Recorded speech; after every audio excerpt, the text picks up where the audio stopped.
Hello friends, इस video में हम लोग ज्योग्राफी सब्जेक्ट के इंपॉर्टेंट क्वेश्चन और आंसर को देखने वाले हैं जो कि यूपीपीसीएस की विभिन्न परीक्षाओं में प्रीवियस ईयर में पूछे गए हैं। तो ये वीडियो आपके लिए बहुत ज़्यादा इंपॉर्टेंट है। इस वीडियो को आप लोग बार-बार देखिएगा और इस वीडियो को लाइक करिएगा और चैनल को सब्सक्राइब करिएगा। चलिए फ्रेंड्स चलते हैं।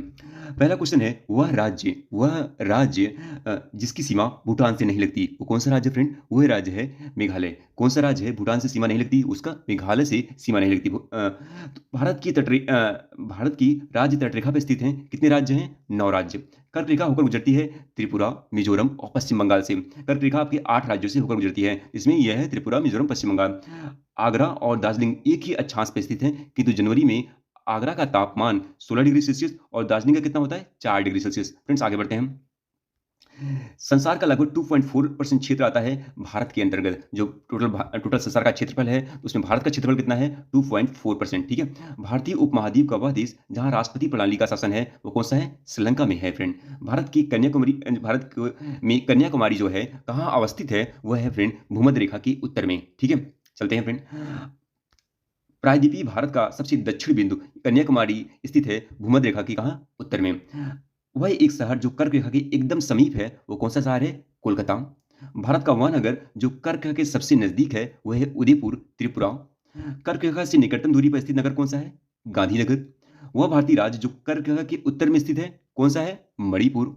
राज्य जो है, वो कर्क रेखा के उत्तर में स्थित है। फ्रेंड्स अगला क्वेश्चन है, कितने कितने भारतीय प्रदेशों से होकर कर्क रेखा गुजरती है? तो 8 प्रदेशों से। 80 अंश पूर्वी देशांतर और कर्क रेखा का मिलन बिंदु कौन-सा है? वो है मध्य प्रदेश।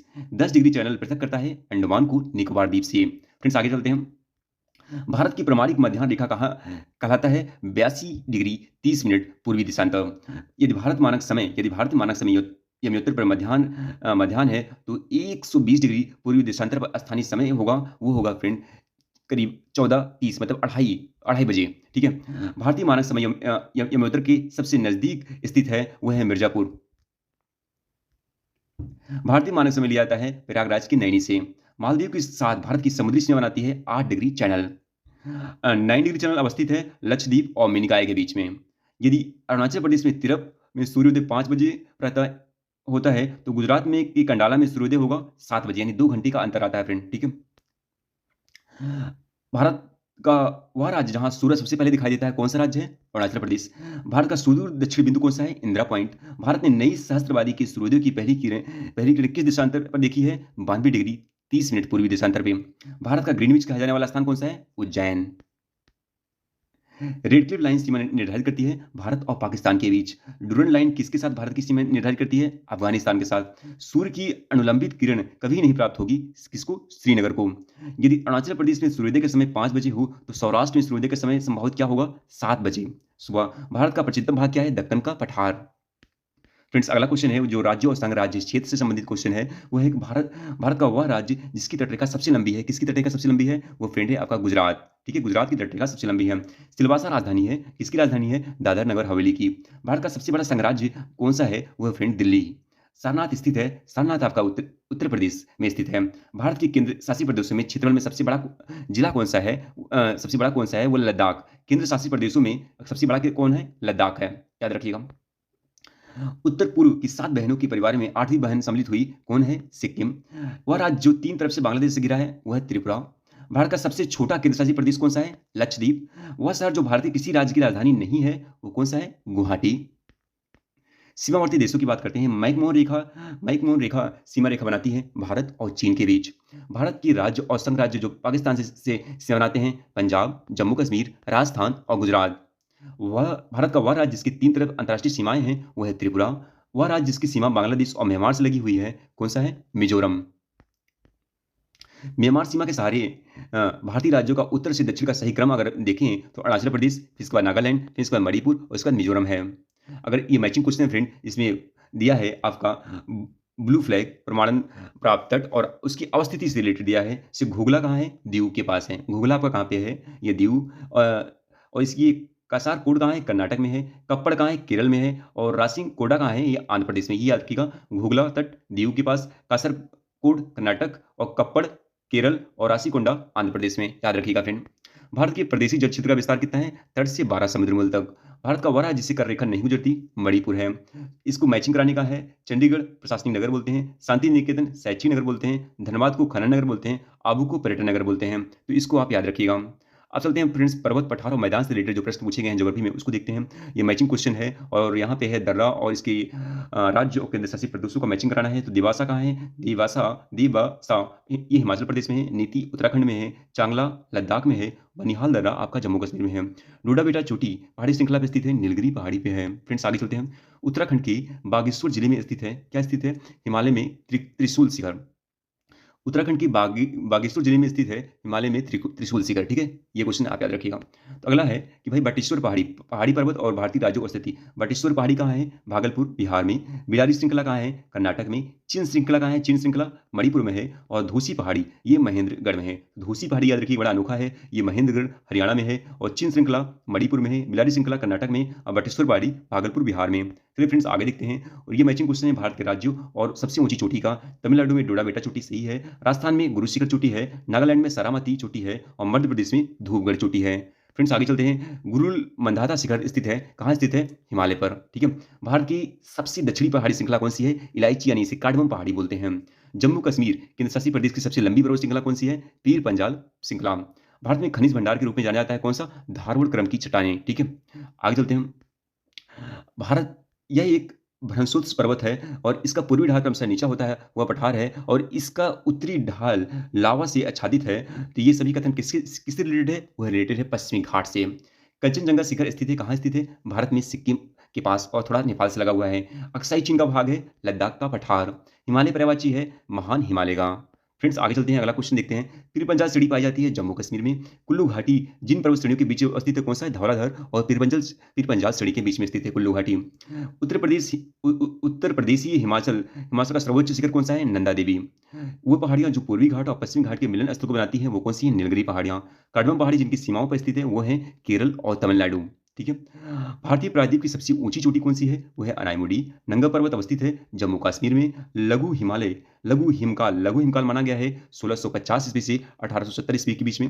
अंडमान निकोबार द्वीप समूह में सबसे अधिक ऊंचाई वाली चोटी कौन सी है? वो है फ्रेंड सैडल पीक। ठीक है, कुल्लू घाटी पर्वत श्रेणियों के बीच स्थित है धौलाधर और पीर पंजाल। सबसे नवीन पर्वत श्रेणी कौन सी है? शिवालिक पर्वत श्रेणी। फ्रेंड्स आगे बढ़ते हैं। धौलाधर और पीर पंजाल की महत्वपूर्ण श्रेणियां अवस्थित है लघु हिमालय में। नर्मदा और ताप्ती नदियों के मध्य अवस्थित है क्या है? सतपुड़ा पहाड़ियां। अगला क्वेश्चन देखते हैं फ्रेंड। केरल की जो सबसे ऊंची चोटी क्या है? अनाईमुडी। नागालैंड की सारामती। उत्तराखंड की नंदा देवी। तमिलनाडु की डोडा बेटा। ठीक है फ्रेंड्स, आगे बढ़ते हैं। और ये वीडियो में अगर आप आएंगे तो वीडियो को लाइक करिएगा और चैनल को सब्सक्राइब करिएगा। फ्रेंड्स आगे चलते हैं, बहुत ही इंपॉर्टेंट क्वेश्चन है, यहाँ से आपके क्वेश्चन बन सकते हैं फ्रेंड। तो ये है मैचिंग क्वेश्चन। नोकरी जो है मेघालय में है, अगस्त मलाई केरल में पड़ेगा, नंदा देवी कहाँ पड़ेगा फ्रेंड? ये उत्तराखंड में, और दिबांग ये आपका अरुणाचल प्रदेश में। तो ये क्वेश्चन बार बार रिपीट हुए हैं, इसको देख लीजिएगा। नोकरी मेघालय में, अगस्त मलाई केरल में, नंदा देवी उत्तराखंड में और दिबांग अरुणाचल प्रदेश में। फ्रेंड्स आगे चलते हैं। ये आपका जो ये क्वेश्चन है, मैकाली रेंज अवस्थित है वो फ्रेंड कहाँ? छत्तीसगढ़ में। मैकाली रेंज छत्तीसगढ़ में अवस्थित है। जास्कर और लद्दाख पर्वत श्रेणियों के मध्य अवस्थित है, क्या अवस्थित है? लेह अवस्थित है। ठीक है, पठारी क्षेत्र से संबंधित कुछ क्वेश्चन है। दंडकरणी अवस्थित है छत्तीसगढ़ और उड़ीसा में। मेघालय का पठार भाग है वो भी प्रायद्वीपीय खंड का भाग है। ठीक है, अब बात करते हैं मैदानी क्षेत्र से कुछ प्रश्न, जो ही राजस्थान मरुस्थल अथवा थार मरुस्थल विस्तार है प्लेस्टोसीन और अभिनव जमाव का। उत्तर भारत में उप हिमालय क्षेत्र के सहारे फैले समतल मैदानों को क्या कहा जाता है? भाबर का मैदान। ठीक है, आगे चलते हैं। पंचनद में सिंधु बेसिन है, सिंधु बेसिन से कुछ क्वेश्चन पूछे गए हैं। पंचनद में सम्मिलित नहीं है, क्या सम्मिलित नहीं है? पंचनद में सम्मिलित नहीं है सिंधु। ठीक है, सिंधु नदी का उद्गम कहाँ होता है? कैलाश श्रृंखला से होता है। वह नदी जो हिमालय की 3 श्रेणियों को आर पार काटती है वह कौन सी है? सतलज नदी। दूधगंगा नदी अवस्थित है, कहाँ अवस्थित है? जम्मू कश्मीर में। फ्रेंड किशनगंगा एक सहायक नदी है, किसकी सहायक नदी है? वह है झेलम नदी की। फ्रेंड्स बहुत इंपॉर्टेंट क्वेश्चन है, ये एग्जाम में डायरेक्ट पूछा सकता है। सोन नदी का वास्तविक स्रोत क्या है? वह है शहडोल जिले में अमरकंटक पहाड़ी से। हिमालय की सभी श्रेणियों को काटने वाली नदी कौन सी है? सतलज नदी। फ्रेंड वह नदी जिसका उद्गम भारत में नहीं हुआ वो कौन सी नदी है? सतलज नदी। ब्यास और सतलज नदियों के मध्य फैला हुआ है क्या? बिस्ट देव। तो ब्यास और सतलज बिस्ट देव बोलते हैं। ठीक है, आगे चलते हैं फ्रेंड। फ्रेंड्स आपके बहुत इंपॉर्टेंट क्वेश्चन है और ये है ब्रह्मपुत्र बेसिन से क्वेश्चन। ब्रह्मपुत्र से क्वेश्चन हमेशा पूछे जाते हैं, तो इसको हम लोग देखने वाले हैं। और ये आप पहला क्वेश्चन है, वह नदी जिसमें माजुली नदी द्वीप स्थित है वह कौन सा है? ब्रह्मपुत्र में। वह नदी पहले गंगा की सहायक नदी थी, वर्तमान में ब्रह्मपुत्र की सहायक नदी हो गई, वो कौन सी है? तीस्ता नदी। हिमालय की नदियों का एक प्रमुख गुण है नदी अपहरण। वह नदी जिसके स्रोत बिंदु लगभग एक ही है वह है ब्रह्मपुत्र और सिंधु। ठीक है, फ्रेंड्स आगे चलते हैं, गंगा बेसिन से कुछ क्वेश्चन को देखते हैं जो पूछे गए हैं। भारतीय गंगा नदी बेसिन का हिस्सा नहीं है, कौन सा नहीं है? जोग नदी। फरक्का के बाद गंगा नदी की प्रमुख धारा का नाम क्या हो जाता है? पद्मा हो जाता है। वह स्थान जहाँ भागीरथी और अलकनंदा नदियाँ मिलती हैं, कौन सा स्थान है? देवप्रयाग। अधिरूपी नदी का उदाहरण किसको बोलते हैं? उसको बोलते हैं चंबल नदी को। फ्रेंड्स आगे बढ़ते हैं, बेतवा नदी मिलती है, कहाँ जाके मिलती है, किसमें विलय होता है? यमुना में। वह नदी जिसके तट पर बद्रीनाथ का प्रसिद्ध मंदिर स्थित है, वो कहाँ पे? अलकनंदा नदी पे फ्रेंड। अलकनंदा नदी पे बद्रीनाथ का प्रसिद्ध मंदिर स्थित है। गंगा नदी का अपवाह कैसा है? पूर्ववर्ती अपवाह है। वह नदी जो अपने मार्ग में परिवर्तन करने के लिए कुख्यात है, वो कौन सा है? कोसी। तो कोसी नदी अपने मार्ग परिवर्तन करने के लिए कुख्यात है। वह नदी जिसके तट पर गोरखपुर अवस्थित है, कौन सी है? राप्ती नदी। गंगा नदी की एकमात्र सहायक नदी जिसका उद्गम मैदान में हुआ है, वह है गोमती, फुलहर झील से फ्रेंड। गंगा की सहायक जिसका प्रवाह उत्तरी दिशा में होता है, वह फ्रेंड सोन, जो अमरकंटक पहाड़ी से। फ्रेंड्स आगे चलते हैं, यमुना। यमुना नदी जो निकलती है फ्रेंड, वो है यमुनोत्री ग्लेशियर से, बंदरपुर श्रेणी से। कृष्णा नदी महाबलेश्वर से निकलती है, महाराष्ट्र की। और गोदावरी त्र्यंबकेश्वर पहाड़ी से निकलती है, नासिक से। और महानदी जो है सिगमा पहाड़ी से। ये आप याद रखिए, कई बार पूछा गया है एग्जामों में। जिन राज्यों से होकर गोदावरी नदी बहती है, वो है महाराष्ट्र, कर्नाटक, उड़ीसा, आंध्र प्रदेश। इन राज्यों से होकर गोदावरी नदी बहती है फ्रेंड, ये आप ध्यान दीजिएगा। भारत की सबसे लंबी प्रायद्वीपीय नदी कौन सी है? वो है गोदावरी नदी। सबसे लंबी प्रायद्वीपीय नदी कौन सी? गोदावरी नदी। भारतीय नदियों में जल ग्रहण क्षेत्र सर्वाधिक है, किसमें? गोदावरी में। फ्रेंड्स आगे बढ़ते हैं, कृष्णा बेसिन कृष्णा की सहायक नदी नहीं है। क्यों, कौन सी नहीं है? तेल जो है कृष्णा की सहायक नदी नहीं है। फ्रेंड्स इसकी कुछ सहायक नदियों और उससे मैचिंग कुछ बात की गई है, मैचिंग किया गया है। तो मालप्रभा किसकी सहायक नदी है? कृष्णा की। हिमावती किसकी सहायक नदी है? कावेरी की। मंजरा किसकी सहायक नदी है? गोदावरी की। और प्राणहिता किसकी सहायक नदी है? वह है गोदावरी की। तो ये आप याद रखिएगा, मालप्रभा कृष्णा की, हिमावती कावेरी की, मंजरा गोदावरी की, और प्राणहिता गोदावरी की। तो फ्रेंड्स अगला क्वेश्चन देखते हैं, वह नदी जो भ्रंश घाटी से प्रभावित होती है, कौन सी है? तापी नदी, जो भ्रंश घाटी से प्रभावित होती है। अगला क्वेश्चन भी आपका नदियों और सहायक नदियों से मैचिंग क्वेश्चन है कि गोदावरी की सहायक नदी क्या है? वैनगंगा। नर्मदा की तवा है, कृष्णा की दूधगंगा, कावेरी की हेमावती जो है कावेरी की सहायक नदी हेमावती है, कृष्णा की दूधगंगा है, नर्मदा की तवा है, गोदावरी की वैनगंगा है। तो ये क्वेश्चन बार बार देखते हैं, ऐसे क्वेश्चन पूछे जाते हैं फ्रेंड्स, इसको आप ध्यान दीजिएगा। वह नदी जो मुल्ताई की पवित्र तालाब टैंक से निकलती है, कौन सी है? वो फ्रेंड ताप्ती नदी है। कोसी नदी का स्रोत क्या है? वह है माउंट एवरेस्ट के दक्षिण में इसका स्रोत है, वहां से ये नदी निकलती है। वह नदी घाटी जो क्षेत्रफल की दृष्टि से सबसे बड़ी है, कौन सी है? महानदी है। वह भारतीय नदी का युग्म जो भ्रंश घाटी से होकर बहती है, कौन सी है? नर्मदा और ताप्ती नदी। फ्रेंड्स आगे देखते हैं, नदी घाटी परियोजना और उसकी अवस्थिति बात करते हैं। रिहन नदी कहाँ अवस्थित है? रिहंद परियोजना रिहन नदी पर अवस्थित है। नागार्जुन सागर परियोजना कृष्णा नदी पर। माता माता टीला परियोजना आपकी बेतवा नदी पर। और पूछ पोचमपाल परियोजना आपकी गोदावरी नदी पे। तो ये याद रखिएगा, रिहंद परियोजना रिहंद नदी पर, नागार्जुन सागर कृष्णा नदी पर, माता टीला परियोजना बेतवा नदी पर, और पोचमपाल परियोजना गोदावरी नदी पर। फ्रेंड्स आगे चलते हैं, मन्नार की खाड़ी में गिरने वाली नदी कौन सी है? जो मन्नार की खाड़ी में गिरती है, वो है वैगाई नदी। पश्चिम वाहिनी नदी जो दो पर्वतीय श्रेणियों के बीच बहती है, कौन सी नदी है? नर्मदा नदी। रित घाटी से होकर बहने वाली नदी कौन सी है? नर्मदा नदी। और भारतीय नदी जो एस्टोरी बनाती है, कौन सी है? ताप्ती नदी। अरब सागर में गिरने वाली नदी कौन सी है? ताप्ती नदी। अमरकंटक से उद्गम होने वाली नदी, नर्मदा नदी। तो फ्रेंड्स देख रहे हैं, ये क्वेश्चन बार बार रिपीट हो रहा है, तो ऐसे आप रिवीजन कर सकते हैं, ये आपका रिवीजन मोड है, ठीक है। नर्मदा नदी जो है प्रवाहित होती है सतपुड़ा श्रेणी और बिंद श्रेणी के मध्य से, ठीक है। ज्वारनद मुख बनाने वाली नदी कौन सी है? नर्मदा नदी। तो ये नदी जो नर्मदा और ताप्ती नदियां फ्रेंड, ये पश्चिम की तरफ आती हैं और ज्वार बनाती हैं, ज्वारी नदी है ये। और जो पूर्व की तरफ आती हैं, वो डेल्टा बनाती हैं, ठीक है। कावेरी नदी का उद्गम होता है ब्रह्मगिरी पहाड़ी से। वह नदी जो दक्षिण गंगा कहा जाता है, कावेरी नदी को। वो दामोदर जिसकी सहायक नदी है, वह है हुगली, ठीक है। भारत की वह नदी जिसे जैविक मरुस्थल कहते हैं, वो फ्रेंड दामोदर नदी। दक्षिण भारत की नदियां परम रूप से अपवाह तंत्र रखती हैं, वृक्षनुमा। तो दक्षिण भारत की नदियां कौन सी अपवाह तंत्र रखती हैं? वृक्षनुमा। दो राज्यों में पहली बार दो नदियों को जोड़ने की परियोजना के संबंध में समझौते के स्मृति पत्र पर हस्ताक्षर किए गए थे। वो राज्य कौन से? उत्तर प्रदेश और मध्य प्रदेश। कौन सा है? नदी है केन और बेतवा नदी को, ठीक है। तो हगरी सहायक नदी किसकी? हगरी सहायक नदी है आपकी तुंगभद्रा नदी की। संकोच नदी सीमा बनाती है असम और अरुणाचल प्रदेश के बीच में जो सीमा बनाती है, कौन सी नदी? संकोच नदी। वह नदी जो उड़ीसा में अपना डेल्टा बनाती है, वह नदी महानदी है। और दक्कन के पठार में नदियों का प्रवाह होता है, पश्चिम से पूर्व की तरफ होता है प्रवाह। फ्रेंड्स आगे बढ़ते हैं, और अगला आपका जो क्वेश्चन है वो मैचिंग क्वेश्चन है। मैचिंग क्वेश्चन में पूछा गया है, गंगा की सहायक नदी सोन है, गोदावरी की मंजरा है, कृष्णा की भीमा है, और यमुना की सहायक नदी कौन सी है? केन है। ये फ्रेंड्स याद रखिएगा, ये क्वेश्चन फेवरेट क्वेश्चन है यूपीपीसीएस का।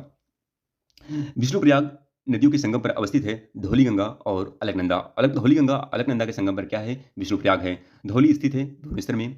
लेह अवस्थित कहाँ है? लेह सिंधु नदी के दाएं तट पर अवस्थित है, ठीक है, याद रखिएगा। नासिक कहाँ अवस्थित है? गोदावरी नदी के किनारे। तो गोदावरी नदी के किनारे कौन सा है? एक शहर है नासिक शहर।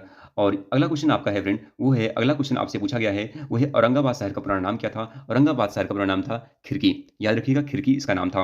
अहमदाबाद अपनी स्थापना की जयंती मना रहा है, कौन सी स्थापना की जयंती मना रहा है? 600वीं स्थापना की जयंती मना रहा है। तो हम लोग देखने वाले हैं तटीय और द्वीपीय समूह, जो कि बहुत इंपॉर्टेंट यहाँ से क्वेश्चन पूछे जाएंगे। तो पूर्वी भाग चलते हैं और कोरमंडल तट पर अवस्थित नगरीय केंद्र की बात करते हैं, तो कौन सा है? नागापट्टनम, नागापट्टनम है। ठीक है। कृष्णा डेल्टा और कैप कॉमोरिन के मध्य स्थित है, क्या है? कोरोमंडल तट। तो कृष्णा डेल्टा और कैप कॉमोरिन के मध्य क्या है? कोरोमंडल तट है। श्री हरिकोटा द्वीप किस पे अवस्थित है? वो है पुलिकेट झील पे अवस्थित है। पश्चिमी पश्चिम भाग की तरफ चलते हैं फ्रेंड, वो है कोरी क्रीक अवस्थित है, कहाँ पे? कोरी क्रीक निवेशिका, वो है कच्छ केरल में। अगला क्वेश्चन है, केरल का कुटनाड प्रसिद्ध है किस लिए? केरल का कुटनाड जो प्रसिद्ध है फ्रेंड, भारत का निम्नतम ऊंचाई वाला क्षेत्र है, भारत का निम्नतम ऊंचाई वाला क्षेत्र है। वह राज्य जिसमें औसत समुद्र तल के संदर्भ में निम्नतम ऊंचाई वाला बिंदु स्थित है, वह है केरल। ठीक है। द्वीप समूह की बात करते हैं। अंडमान निकोबार द्वीप समूह एक द्वीप नहीं है, वह है अमीनी द्वीप, अमीनी द्वीप द्वीप। तो अंडमान निकोबार द्वीप समूह का एक द्वीप कौन सा नहीं है? वो कौन सा है? अमीनी द्वीप द्वीप ये नहीं है अंडमान निकोबार द्वीप समूह का। भारतीय द्वीपों में से वह द्वीप जो भारत और श्रीलंका के मध्य स्थित है, वो कौन सा है? रामेश्वरम। भारत का सर्वाधिक आबादी वाला द्वीप कौन सा है? सालसीट जो है सर्वाधिक आबादी वाला द्वीप है। पाक की खाड़ी अवस्थित है, कहाँ स्थित है? मन्नार की खाड़ी और बंगाल की खाड़ी के बीच में। ठीक है। पाक की खाड़ी कहाँ? मन्नार की खाड़ी और बंगाल की खाड़ी के बीच में। वलीकुंडा समूह किसका संरचनात्मक हिस्सा है? वो है फ्रेंड पूर्वी घाट का। अब ये मैचिंग क्वेश्चन है, इसके बारे में देखते हैं हम लोग। वयंत सखोधरा, वयंत सखोधर जो है ये कच्छ की खाड़ी से, पिरम खंभात की खाड़ी से, द्वारका अरब सागर तट है, दीव काठियावाड़ तट, दीव काठियावाड़ तट है, द्वारका अरब सागर तट, पिरम खंभात की खाड़ी और वयंत सखोधरा कच्छ की खाड़ी, ये आप याद रखिएगा। भारत में बैरन ज्वालामुखी द्वीप अवस्थित है अंडमान द्वीप समूह में। वह द्वीप जो भारतीय तटरेखा की सुदूरवर्ती द्वीपों की श्रेणी में आता है, कौन सा द्वीप है? वो मिनिकॉय द्वीप। फ्रेंड्स आगे बढ़ते हैं। केरल तट को इस नाम से भी जाना जाता है, कौन सा है? मालबार तट। भारत का वह सेल समूह जो अधिकतम मात्रा में कोयला प्रदान करता है, कौन सा है? गुडवाना समूह। वेलिकोंडा समूह संरचनात्मक हिस्सा है, वो क्या है फ्रेंड? पूर्वी घाट का। ठीक है। आगे चलते हैं। प्रमुख घाटियां, प्रपात और झीलें की बात करने वाले हैं। वो है कि घाटी की बात करते हैं, तो घाटी का जो क्वेश्चन पूछा गया है फ्रेंड, तो घाटी का जो क्वेश्चन है वह हिमनद जो निब्रा घाटी में अवस्थित है, कौन सा है? सियाचिन। वह हिमनद जो निब्रा घाटी में अवस्थित है, वो है सियाचिन। चित्रकूट जलप्रपात अवस्थित है छत्तीसगढ़ में। सियाचिन ग्लेशियर विवाद का विषय था भारत पाकिस्तान के बीच। सबसे बड़ा हिमनद कौन सा है? सियाचिन। फूलों की घाटी अवस्थित है उत्तराखंड में। फ्रेंड्स अगला क्वेश्चन है, वह हिमनद जो उत्तराखंड की कुमायूं प्रक्षेत्र में अवस्थित है, वो है मिलाम। भारत का लगभग 2/3 कोयला पाया जाता है दामोदर घाटी में। अगला क्वेश्चन है, शिवसमुद्रम जलप्रपात कहाँ है? कावेरी नदी पे। जोग जलप्रपात सरस्वती नदी पे। वट्टापराई जलप्रपात पजियार नदी पे। और धुआंधार जलप्रपात नर्मदा नदी पे। ये आप याद रखिए क्योंकि ये थोड़ा अलग है। वट्टापराई जलप्रपात ये है पजियार नदी पे। ठीक है। आगे चलते हैं फ्रेंड। ये है आपका फ्रेंड राज्य और उससे गर्म झरनों से रिलेटेड है। हिमाचल प्रदेश में मणिकर्ण है, उड़ीसा में तप्त पानी है, महाराष्ट्र में ब्रजेश्वरी है और राजस्थान में नारायणी है। तो गर्म झरने जो हैं वो राजस्थान में नारायणी, महाराष्ट्र में ब्रजेश्वरी, उड़ीसा में तप्त पानी और हिमाचल प्रदेश में मणिकर्ण, याद रखिएगा। अगला हम लोग क्वेश्चन देखने वाले हैं, वो है फ्रेंड उष्मा गतिकी यानी थर्मोडायनेमिकली रूप से कार्बन का सबसे स्थिर रूप क्या है? वो है फ्रेंड ग्रेफाइट। ठीक है। भारत के जलप्रपात और उसकी अवस्थिति से रिलेटेड जो मैचिंग क्वेश्चन है इसको देख लेते हैं। वो बरकाना अवस्थित है, कहाँ स्थित है? कर्नाटक में। खंडाधार अवस्थित है उड़ीसा में। वाजाचाल अवस्थित है केरल में और पलानी जो है ये अवस्थित है हिमाचल प्रदेश में। तो ये भारत के जलप्रपात हैं। पलानी हिमाचल प्रदेश में, वाजाचल केरल में, खंडाधर ये उड़ीसा में और बरकाना अवस्थित है कर्नाटक में। सर्वाधिक ऊंचाई वाला जलप्रपात कुंचिकला भारत में अवस्थित है, कहाँ पे? कर्नाटक राज्य में। ठीक है। फ्रेंड्स आगे चलते हैं, झीलों को देखते हैं। वह झील जो भारत के 2 राज्यों से सीमा साझा करती है, वो कौन सी है? पुलिकट झील है। भारतवर्ष में खारे पानी की सबसे बड़ी झील कौन सी है? सांभर झील है। भारत के पूर्वी तट पर से सबसे बड़ी लैगून झील कौन सी है? चिल्का झील है। भारत की सबसे बड़ी मीठे पानी की झील कौन सी है? उलर झील है। वह जलाशय जिसमें मध्य प्रदेश में हरसूद नगर जलमग्न हुआ, वह है इंदिरा सागर। ठीक है फ्रेंड्स आगे चलते हैं। रहस्यमयी झील किसे बोलते हैं? रहस्यमयी झील को बोला जाता है रूपकुंड झील को रहस्यमयी झील बोलते हैं। मुंबई की मीठी नदी निकलती है किससे? बिहार झील से। चिल्का झील अवस्थित है उड़ीसा में। भारत में फुलहर झील अवस्थित है उत्तर प्रदेश में। फ्रेंड्स आगे देखते हैं हम लोग क्वेश्चन को। और अगला आपका जो है मैचिंग क्वेश्चन है फ्रेंड्स, वो है कि हिमनद और इसकी अवस्थिति। सियाचिन हिमनद नुब्रा घाटी में, बैफू हिमनद ब्राब लोही घाटी में और बाबा सिगरी हिमनद चंद्रा घाटी में और सोनापानी हिमनद चंद्रा घाटी में। तो सोनापानी हिमनद चंद्रा घाटी में, बाबा सिबरी हिमनद चंद्रा घाटी में, बैफू हिमनद ब्राब लोही घाटी में। इसको आप याद रखिएगा। ठीक है। अब बात करते हैं फ्रेंड, ये है माना दर्रा उत्तराखंड में, नीति दर्रा उत्तराखंड में, दीफू अरुणाचल प्रदेश में और आगिल जो है ये आपका है लद्दाख में। आगिल दर्रा कहाँ है? लद्दाख में है। ठीक है। अगला देखते हैं फ्रेंड्स, वो है कि वह कारण जो भारत के उत्तर पश्चिम भाग में शीत ऋतु में होने वाले पश्चिमी वर्षा के लिए उत्तरदायी है, क्या है? पश्चिमी विक्षोभ। चोराबाड़ी ग्लेशियर अवस्थित है वो केदारनाथ मंदिर के उत्तर में। फ्रेंड्स अब इसके बाद हम लोग अगली वीडियो में इस ज्योग्राफी को टोटली और कंप्लीट करेंगे। अगर आप चैनल पर नए आए हैं तो वीडियो को लाइक करिएगा और चैनल को सब्सक्राइब करिएगा। Thank you so much friends.